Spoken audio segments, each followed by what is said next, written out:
अस्सलाम वालेकुम and welcome back to the video. आज हम सीखने लगे हैं HTML और ऑलरेडी इस चैनल के ऊपर इसकी 5 वीडियोस कंप्लीट हो चुकी हैं। ये हमारी फाइनल वीडियो होने वाली है HTML की, क्योंकि मैंने सोचा कि काफ़ी दिनों से जो है ना HTML रह रहा है और वीडियोस उसकी बन नहीं पा रही, तो मैंने कहा चलो एक ही कोर्स के अंदर सारी चीज़ें कवर करके HTML को साइड पे करते हैं, क्योंकि आगे बहुत सी चीज़ें सीखने वाली हैं। It's a long journey to be a full stack front developer या फिर आपने बैक एंड डेवलपर जो कुछ भी बनना है, इसके लिए बहुत सी चीजें सिखाने वाली हैं आप लोगों को, बहुत सी चीजें जो मैं आप तक डिलीवर करना चाहता हूं। तो चलिए जल्दी से HTML के अंदर शामिल होते हैं। HTML के जो बाकी के टैग्स हैं उसको स्टडी कर लेते हैं। जिन लोगों ने पहली वीडियो नहीं देखी वो जाके देखने के VS कोड वगैरह कैसे सेटअप करना है HTML का, हमने डॉग टाइप, वो बॉयलेट प्लेट जो होती है, सारा कुछ कैसे होता है वो मैं अभी थोड़ा सा रिवाइज भी करवा देता हूं आप लोगों को। तो चलिए बढ़ते हैं आगे वीडियो के अंदर। तो सबसे पहले हम क्या करते हैं, यहाँ पे हम अपने VS कोड में आ जाते हैं। VS कोड के अंदर ऑलरेडी मैंने एक फोल्डर बना के रखा हुआ है। फोल्डर को कर लेते हैं हम ओपन। यहाँ पे मैं एक फाइल बनाने लगा हूँ। आपको पता है कि HTML एक्सटेंशन है, तो हम कोई भी फाइल बनाते हैं, जैसे इंडेक्स हमारी जो होती है वो मेन फाइल होती है। सो ये कैप्स लॉक ऑन हुआ है। इंडेक्स होती है हमारी मेन फाइल और इसी के थ्रू हमारा मेन पेज रन होता है। और ये हमारा मतलब आप कह सकते हैं कि एक सर होता है। जैसे हमें पूरा ढांचा बनाना है, पूरी बॉडी तो बनानी है, लेकिन ये इसका सर है। तो अब हमारे पास index.html हमारे पास आ चुका है। बॉयलर प्लेट कैसे बनानी है, बॉयलर प्लेट मैंने पहले ही बताया भाई, जिन लोगों ने पिछली वीडियोस में देखी जाके भी देख लें। हम क्या करेंगे, शिफ्ट दबाएंगे और 1 का बटन दबाएंगे। इससे होगा क्या कि हमारे पास ये साइन आएगा, जिसको हम कर देंगे एक्सप्लेनेटरी मार्क आएगा हमारे पास, इसको हम एंटर दबा देंगे। यहाँ पे आ जाएगा हमारे पास बॉयलर प्लेट। अब ये है वो जगह जहां पे हमने काम करना है, जहां पे हमने अपनी सारी चीजें लिखनी है। ये अभी खाली सिर्फ ढांचा है, CSS सारी चीजें हम बाद में करने वाले हैं। यहाँ पे हमारे पास आ गया है टाइटल। अब यहाँ पे हम टाइटल अपनी मर्जी का कुछ भी डाल सकते हैं जो हम चाहेंगे कि डिस्प्ले हो। तो हम अपनी वेबसाइट का नाम दे देते हैं, जैसे कि मैं यहाँ पे लिख देता हूँ HTML5। ओके, हमारे पास ये अब वेबसाइट का मैंने टाइटल लिख लिया है। अब जल्दी से क्या करते हैं कि यहाँ पे हम चेक कर लेते हैं कि हमारे रन हो रहा है कि नहीं। H1 मैंने दबाया, जिसकी वजह से हमारे पास हेडिंग आ गई। H1 होती है सबसे बड़ी हेडिंग के लिए। यहाँ पे मैं लिख लेता हूँ हेलो। ओके, यहाँ पे हमने इसको क्या Ctrl+S दबा के सेव किया। नाउ Alt+L और O को दबा के मैंने इसको स्टार्ट कर दिया। अगर आप लोगों को नहीं पता तो आप लोग एक्सटेंशंस के अंदर जाके, मैंने आपको बताया भी हुआ है, लाइव सर्वर जाके इंस्टॉल करें और उसको यहाँ पे एक्टिवेट करेंगे, जिसके थ्रू आपकी वेबसाइट लाइव हो जाएगी। अब वेबसाइट हमारी लाइव हो चुकी है, किसी पेज के ऊपर ये अब ओपन होगी। ये हमारे पास ओपन हो चुकी है पेज के ऊपर, ये देखें। अब यहाँ पे हमारे पास ये हमारे पास जो पेज है, हमारे पास ये जो वेबसाइट हमारी बन के सामने आ चुकी है। अब इसके अंदर हमने काम करना है। हम इसके अंदर जो भी काम करेंगे वो यहाँ पे डिस्प्ले होगा। अब हम करते क्या है, हम ऐसा कर लेते हैं कि अब हम सारे टैग्स देख लेते हैं कि हमने जो टैग्स सीखने हैं, जो जरूरी टैग्स हैं हमारे। तो अब क्या करते हैं, हम उन टैग्स की तरफ जाते हैं। उन टैग्स की तरफ जाने से पहले मैं आप लोगों को बताना चाहता हूँ कि जो टैग्स हमारे पास हैं वो मैंने AI से जनरेट करवा लिए थे टैग्स, ताकि मुझे याद रहे कि मैंने आपको कौन कौन से जो है ना बताने। तो सबसे पहला टैग हमारे पास AA टैग था, जिसके थ्रू हम लिंक डाल सकते हैं। तो ये टैग मैंने आपको पहली वीडियोस में भी काफी टैग्स बताए हैं। मेरे ख्याल में इतने कोई टैग्स रहते नहीं है, लेकिन इट्स सिंपल ये कि ये जो है नेविगेट करता है पेज के दरम्यान के अंदर, ठीक है। एंड देन हमारे पास डिव हो गया। डिव भी हमने सीखा हुआ है। स्पैन वगैरह हमने, स्पैन अब क्या होता है, स्पैन आप लोगों को बताता हूँ। अब ये देखिए, जैसे हमारे पास ये हेडिंग है ना, अब हेडिंग के अलावा अगर मैं यहाँ पे एक पैराग्राफ लेता हूँ और पैराग्राफ के अंदर हम लोरम डाल लेते हैं, लोरम 6। अब हमारे पास देखिए एक पैराग्राफ शो हो जाएगा हमें। ये मैं आपको दिखा देता हूँ। ये देखिए हमारे पास यहाँ पे एक पैराग्राफ शो हो रहा है, ठीक है।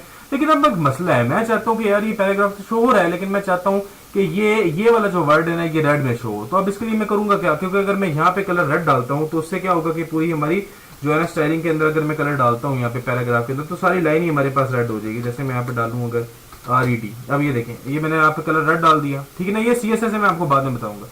अब हुआ क्या कि पूरी लाइन ही मेरी रेड होगी और मुझे ये नहीं चाहिए। मुझे चाहिए कि भाई एक ही चीज जो है रेड हो। तो उसके लिए हम एक HTML के टैग डालते हैं। ये CSS का टैग नहीं है, HTML का टैग होता है, वो है स्पेन।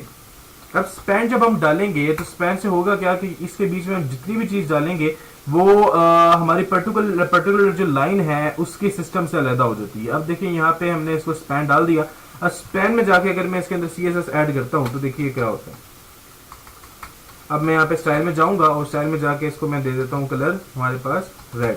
अब कलर जो ही मैं इसको रेड कलर दूंगा तो उससे होगा क्या कि हमारे पास पूरी लाइन के बजाय सिर्फ वो पर्टिकुलर एरिया जो हमने यहाँ पे करना था, जो हमने यहाँ पे चाहते थे कि वो रेड हो, और वो रेड हो गया। अब ये देखिए इसका ये काम होता है स्पैन का।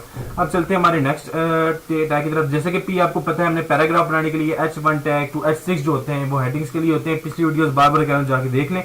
ये सिर्फ एक फाइनल वीडियो है जिसके अंदर अगर कोई टैग रह गया तो मैं चाह रहा हूँ कि मैं आप लोगों को वो समझा दूं।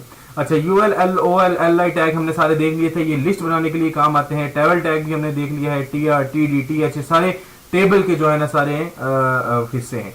फॉर्म भी हम देख चुके हैं, इनपुट भी हम देख चुके हैं, बटन्स भी हम देख चुके हैं। और इसके अलावा जो है ना नैव बार हमने देखा था कि नैव बनाते हैं। ये जो नैव नैव होती है हमारी किसी भी वेबसाइट की, मैं आपको जैसे अब दिखाऊं, कहीं भी हम जाते हैं, जैसे ये देखें, ये हमारे पास जो टैग है ये नैव बार होती है। नैव बार किसी भी वेबसाइट की अगर आपने बनानी है तो आप यूं बना सकते हैं।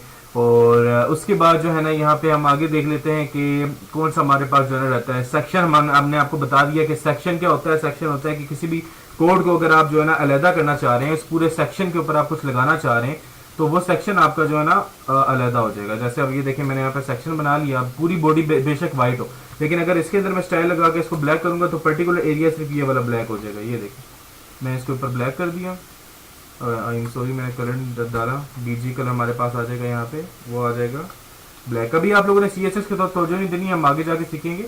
अभी खाली मैं सिर्फ आपको टैग्स बता रहा हूँ। ये देखें, पर्टिकुलर सिर्फ ये वाला एरिया सेक्शन हमारे पास जो था वो ब्लैक हो गया। तो इसका मतलब ये है कि हम अगर करना चाह रहे हैं किसी कोड को अपने अपने बाकी बॉडी के साथ अलग करना चाह रहे हैं तो हम ये कर सकते हैं, जैसे हमने स्पैन के अंदर किया। ठीक है, तो इसके अलावा अब हम देख लेते हैं कि हमारे पास कौन सा है।